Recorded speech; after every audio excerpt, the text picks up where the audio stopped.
नमस्कार मंडळी, आज बनवलेले आहेत बटाटा वेपर्स। बटाटा वेपर्स करण्यासाठी लागणारे साहित्य बघा, 5 किलो बटाटे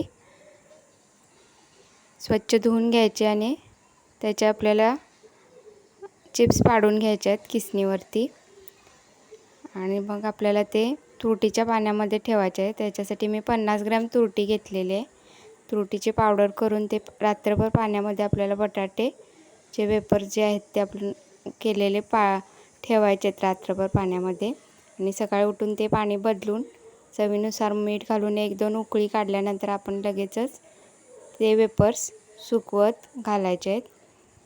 तुम्ही बघू शकता इकडे अशा पद्धतीने आपण हे सुकवत घातलेले आहेत। हा पदार्थ करण्यासाठी सोपा आहे आणि पटकन होणार आहे। खास करून उपवासासाठी वगैरे आपल्याला हा पदार्थ खायला बरा पडतो।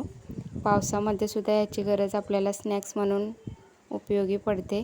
बाहेरचे वेपर्स आणून मुलांना देण्यापेक्षा असा एखादा सोपा पर्याय करून मुलांना जर का तो खाऊ घातला पदार्थ करून, तर तो पदार्थ मुलांना खूपच आवडतो। तुम्ही करून बघा या पद्धतीने वेपर्स। याच्यासाठी लागणारे साहित्यही कमी आणि सध्या आपल्याकडे आता बाजारात बटाटे स्वस्त पण आहेत, त्याच्यामुळे एकदा करून पहा बटाटे वेपर्स। कसे वाटतात बघा तुम्हाला सोप्या पद्धतीने।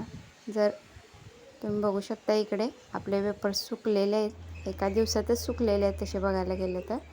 एक ऊन दिलेला आहे आणि इकडे मी ते अजून 2 ऊन देण्यासाठी पिशवीत भरून ठेवलेले आहेत। आणि इकडे आपण त्याचे वेपर्स जे आहेत ते तळून घेतलेले आहेत बघा। दिसायला किती सुंदर दिसतात आणि खायलाही चविष्ट अशा पद्धतीने हे आपण बनवलेले आहेत बटाटा वेपर्स। कसा वाटला व्हिडिओ नक्की सांगा। धन्यवाद।